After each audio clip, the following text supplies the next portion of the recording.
Okay, welcome everyone. It's Tuesday, November 7th. Welcome to Business Analytics Office Hours.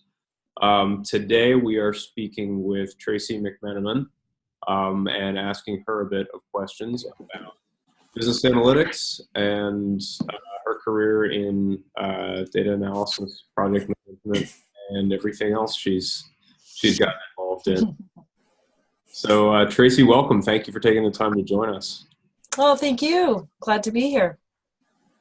Would you like to start a little bit just walking us through your background and just sharing a bit about yourself? Sure, I'd be happy to. So this is my 25th year in the business, so to speak, although it's been a variety of roles. Technically, I'm only on my third company so far, so it's been long stints in companies, but doing a very varied set of roles during each of those, mostly across program management, operations management, and within each of those, a spectrum of financial and other data analysis that came out of that. So I've worked for PricewaterhouseCoopers. I started in their consulting division in their learning and professional development office, actually teaching young college grads to become technical consultants.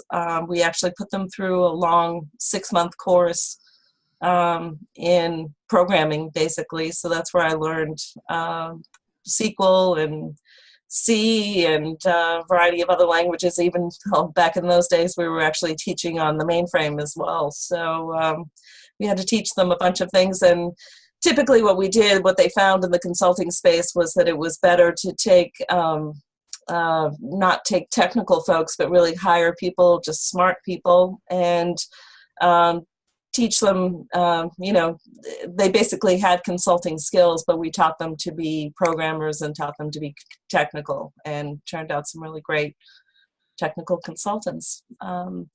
So from that, I worked in the back office, and then I really had a knack for the financials, so I did a lot of the budget management and used all of my data analysis there around program analytics, demand analysis, that kind of work. And then helped the technical consulting business itself as it was working on figuring out what kind of businesses they wanted to get into. So we were doing some modeling for the businesses that they wanted to get into. They actually ended up developing the business services outsourcing business. And ultimately, that was acquired by IBM back in 2002.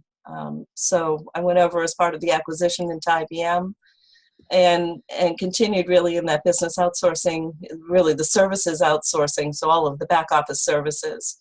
And I worked as part of the sales operations team, again, another big set of data. Managing that data was interesting because they were about year-long sales deals, because you would be selling outsourcing engagements that would last for 7 years. So a lot of data associated with the deal and the funnel, the pipeline management associated with that. Very interesting work. But I wanted to see what it was like on the delivery side after I'd seen the sales side. I knew that the sales guys could sell anything, but I knew on the delivery side that it was a much different animal to be able to actually deliver that business once it had been sold. So I moved into the business operations side, which was managing all of the the data associated with all of the client projects. And then eventually got into a client project itself, where I became part of the delivery team, also from a business operations standpoint, and then moved into actually transition work. That's where I built my project management skills as well, helped to deliver a project where we were transitioning for a client their Latin America work, so going from a shared services model to an outsourcing model effectively, and then moved to a Middle East, Africa set of countries as well, which was really interesting because they were less established than the Latin America countries. And we were actually planning the shared services or the outsourcing model for those countries before they were even acquired. So setting up the model in advance and anticipating the needs of those countries. So a lot of market research associated with that as well, and just pure project management. And then finally, my last role in IBM was associated with the learning. I'd come full circle from a learning perspective. And the learning, I worked for the global learning in IBM and helped them build a predictive cost model with all of their data. So that was helping to figure out in advance the costs associated with any kind of course that would be running in a country, be it self-service, which wasn't much cost associated with it, but courses that people would take in country, in local, regional, or if they traveled internationally for a course, anticipating what all of those course costs would be associated with the demand. So big data sets, fairly big data sets, although we were still working in Excel at that point. So that's it in a nutshell. Oh, my current role is back with PricewaterhouseCoopers.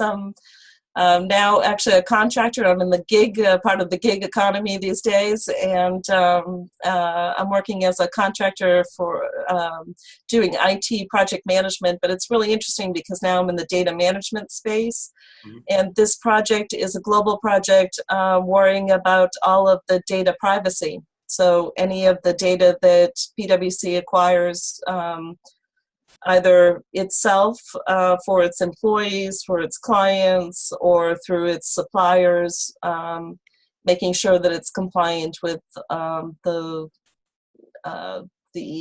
global data regulations, particularly that are coming out of Europe, which are the most stringent around the world. So it's kind of come full circle, and it's progressed in terms of the kind of data work that I've done. Great. One question I have is, what industries were you, I guess, targeting? I guess starting with the analysts you were training up right out of the gate early on, and then going forward. Actually, in both of those companies, IBM and PricewaterhouseCoopers, I've really worked on a global basis, on a cross-industry basis. So we worried about all of the industries. Okay. And so I didn't specialize in any one particularly, but we had to worry that about making sure that we could manage any of the nuances associated with any one industry as their needs came up. Okay. What tools do you use, and what's your favorite? Do you have like a favorite set of tools you use, or like what do you use, I guess? You'd be surprised. I mean, Excel has really been my handy-dandy tool that I've used all these years. I mean, it's the data sets have never been too big for it to not be functional enough, and it's allowed me to not worry about the encumbrance, the complexities of getting into any other tools where I'd have to, merge the data or worry about the location of the data, the storage, and all of that. So I've been able to avoid all of that side of it and just focus on the data that I have at hand, and I can manipulate from there. So pivot tables have been my friend for many, many years. I mean, I did a little bit of work, but to me also the way I looked at it is, even if I was, most of the time I'd be transitioning a project. So even if it was going to port into DB2, or if it was going to port into Oracle or PeopleSoft, any of those, as long as it was, there were relational databases, I could start in Excel and create the model from there, and, people could take it into any system from there on. So helpful. Cool. I guess I'm a little bit, I definitely perked up to hear a bit about the outsourcing challenges. I took a great sort of survey course on that in business school. Can you tell us a little bit about the outsourcing work, and was it outsourcing within the same geographic region, or was it offshoring as well? What were the challenges there? Sure, lots of challenges, and it covers the gamut really, because it doesn't matter how much of the outsourcing that you do, inevitably you're going to have to retain a portion of it within the company. Mm-hmm. So you have to retain those skills, and you also have to have the skills in-house to be able to manage and understand what's been outsourced, so that you can keep tabs on it and make sure that it's running effectively and efficiently. So we were managing all of the services really. So HR became my specialty effectively. That's where I did the deep dives in terms of project management. But we also managed financial services or financial management, supply chain management, procurement. Those are the big ones. Mm-hmm. Okay. And I guess after putting in place an outsourcing arrangement, were you ever involved in, I guess, the measurement and, I guess, post hoc sort of monitoring and evaluation of, whether it turned out to be cost effective? Definitely. And, when I was doing the business operations role, it was really the job to prove on an ongoing basis that it was cost effective.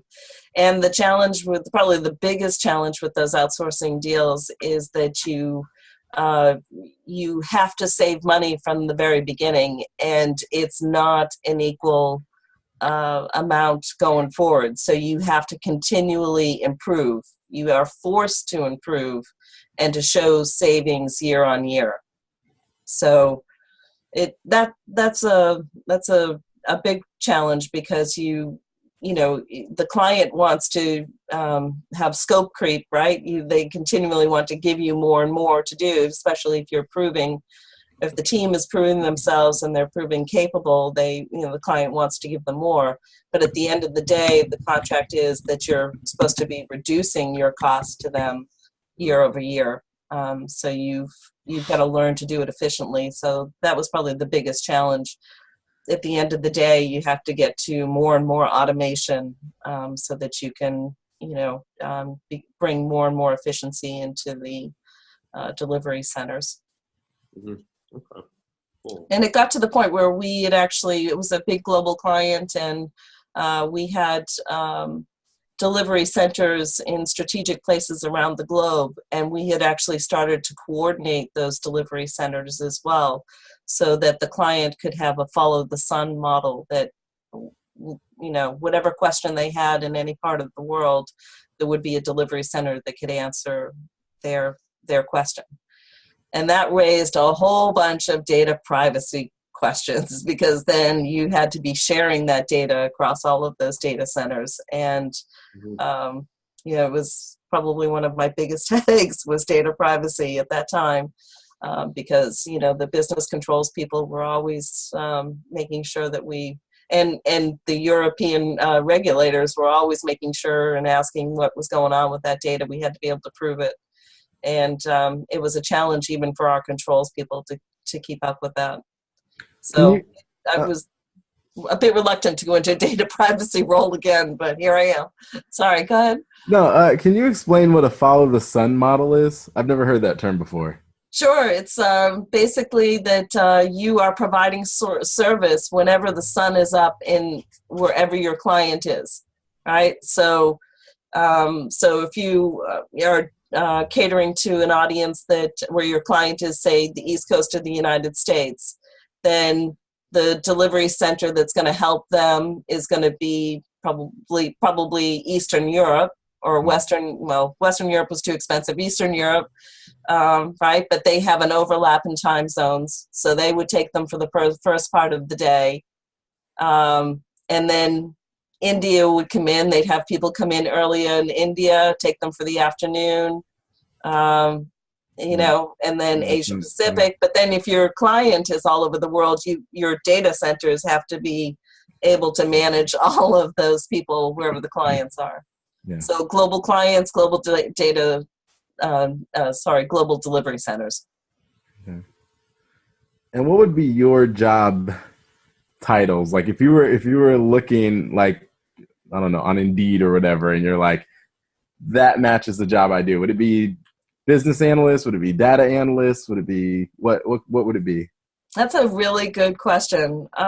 You know, those titles run the gamut. It's crazy. I did a quick search today, and it came up with everything. If you put in data analytics into a job search, it comes up with everything from data scientist, which is going to be really around the big data, right, and heavy analytics, but it's a much more technical role. And then everything down to data analyst, and data analyst can be a data entry person. I saw that in the job description. But then data analyst could have management flavors to it. So you could have senior data analyst, you could have a director of data analytics. You know, it's really all of the above. And in my own particular case, I never really had a data analytics role. It's just that I loved data analysis, and I found that I couldn't do any of my jobs without data analysis. And that's how I got good at my jobs, is because I was I wanted to be the person that went out and found the data that was relevant to whatever questions we needed to answer. And I became an Excel whiz, right? I could throw it into Excel. I could do a pivot on it. I could, help classify that data and turn it into a visualization effectively that would help the client or the leader answer their question. So my titles have been program manager, operations manager, project manager, never data analyst. But those are the parts that I've loved about my job. And I would say it's a big part of my job. Yeah. So would you say that you basically don't necessarily need to be in a data analysis role to be a data analyst? Oh, definitely. Okay. I would say that's definitely true. And I would say that there's probably more of that going on than there is any dedicated data analyst role, and that's why it's hard to find those jobs. So when I was in my most recent job search, I would always have analytics in my search or as part of my job description, but I was more prone to go to a program manager role or a project manager role or operations manager. I knew in any of those roles that data analysis would be part of the job. Cool. For program manager roles, what do you think were the main kind of tools that you'd use? Like in looking at the business analytics course, what would you think, what sections would be particularly important? I would say all of them. From what I've seen so far, all of them are important. Because as a matter of fact, I looked up one of the certifications because I know Chris is going to ask me one of these questions soon, but certifications are important. I don't have any, but I'm going to go for them. They've become much more important these days. But I looked up one is called Certified Analytics Professional, CAP is the program. And their, their listing of what's involved in the course, I lost it here, was business problem question framing, analytics problem framing, data, methodology approach selection, model building, deployment, and model lifecycle management. And I think those are topics that are very well covered on this course in particular. And I would say those have been the primary activities in most of the roles that I've had.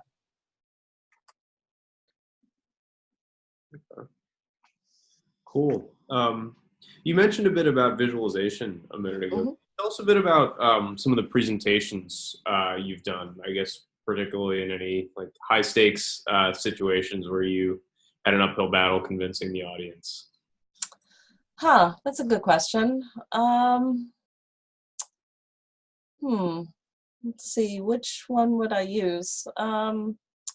So probably in my last role around the predictive analytics, I found that uh, because I was working in the HR department and learning in particular, there tend to be fewer people who like to deal with the numbers, analytics, the financials.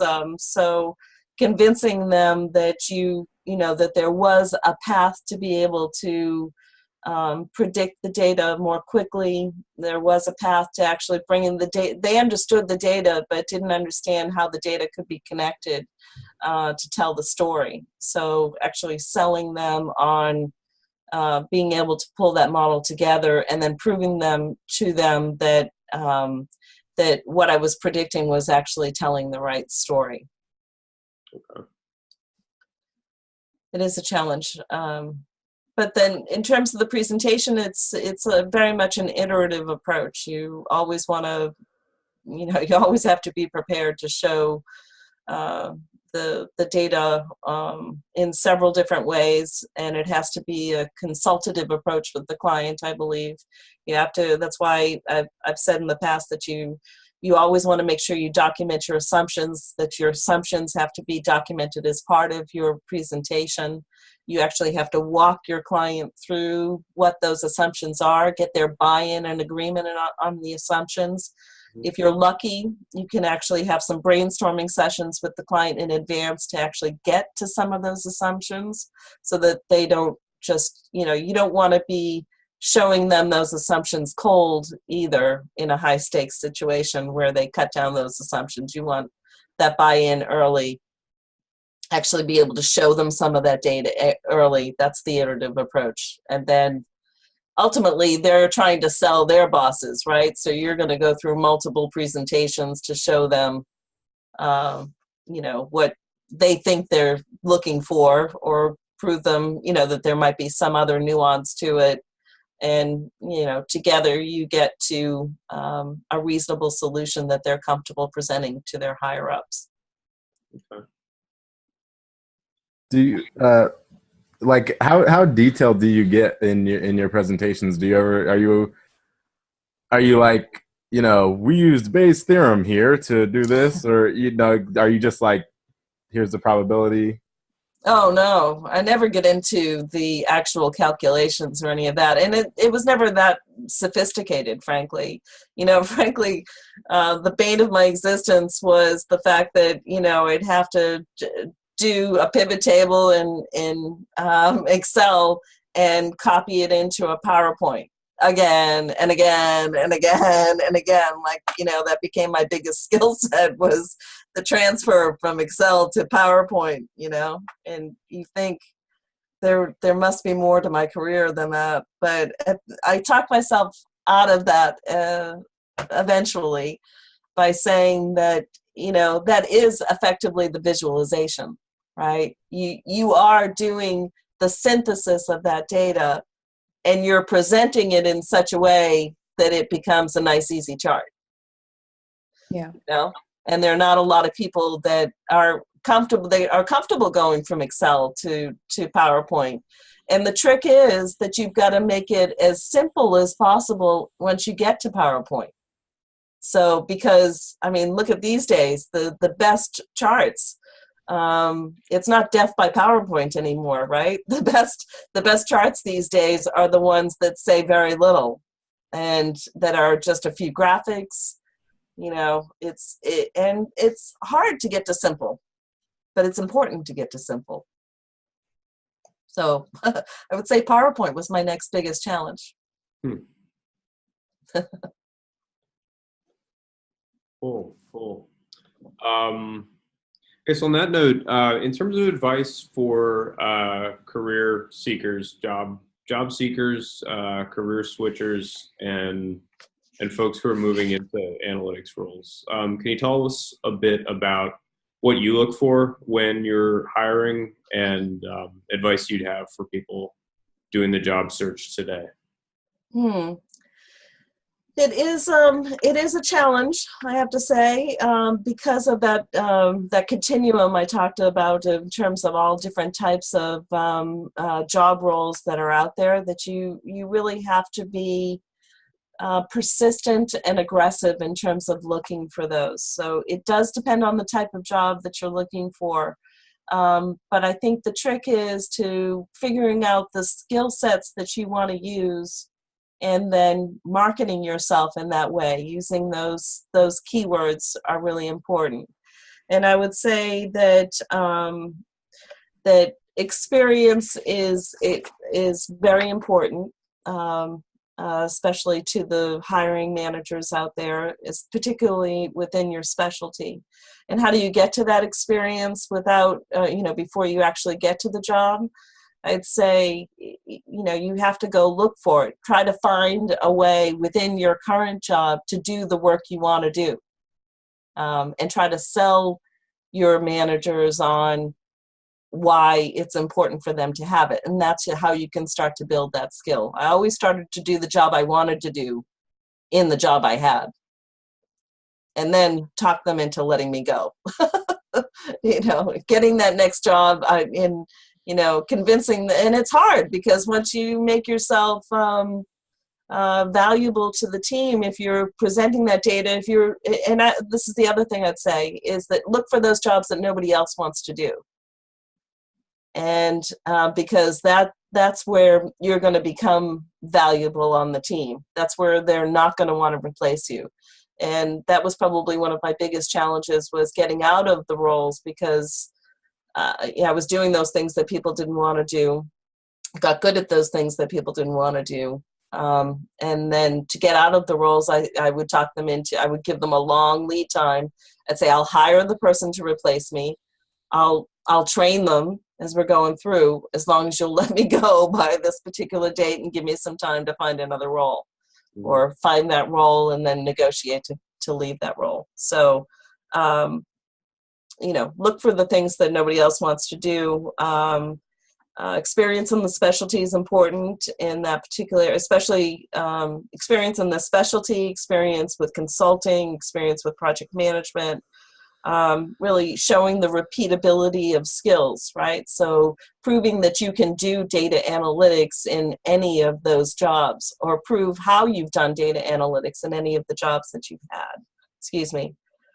So show that you've got variety around those skills and repeatability. And then thirdly, that you are showing progression with those skills, that then you've been able to build on those skills as you've been going forward. And finally, I'd say passion about it. Why do you love doing it? And in my case, what helped me, because I didn't really have, because I'd always done a variety of things. I'd had business analytics, and I'd done management and operations. What helped me sell it at the end of the day was to say it was a synthesis across all of those things, because that's effectively what it takes. And I believe that's true about data analytics, is that you have to be able to see all different facets of it. So you have to synthesize data that's coming in from all different sides. Data that might be clean data that might be dirty data, red herrings in your data. And those are basically consulting skills as well. It's it's being able to take the client from point A to point B by going out and finding the data that's relevant, manipulating it, presenting it, helping them understand it. Did that help answer your question? Or do you think I answered the questions around what they're looking for there, Chris? I do. Okay, good. Anybody have questions on that? I'm curious to know if you have your project management certification, or if project management is just what you did. No? Okay. I just didn't know if that was part of the certifications we had talked about before. Okay. All right. I'm fine. No, but that's one of the things that was a challenge, right? Because they would look me over because I didn't have that certification. And frankly, I should have done it years ago. I kind of got grandfathered in, I was kind of well beyond it by the time that it became in vogue to do it. So I just kind of said, well, I don't need to worry about it. I ended up getting a badge from IBM. They appeased us, that those that didn't have it, by giving us badges associated with what our experience warranted. So I have a badge that sort of certifies, quote unquote, that I have done project advisory project management for IBM, and that helps a little bit. But it does definitely help to have outside external certifications, and you wonder how you can get through that in your regular job. And that's probably part of the reason I didn't do it, is that, I was raising a daughter and, trying to hold down a tough full-time job that I really didn't have the spare time to devote to it. But my advice looking back is that I should have done it, because it would be so much easier than justifying it without it now. So it's worth it. And that's why now that my daughter's off at college, I have a little more time, and I can think about getting that certification now. But this time, instead of in project management, which is, not necessarily the career path that I want, I can try to get that certification in analytics. Hi, Tracy. Hey, Starlet, how are you doing? Good. Long time no see. I know, just 2 hours ago.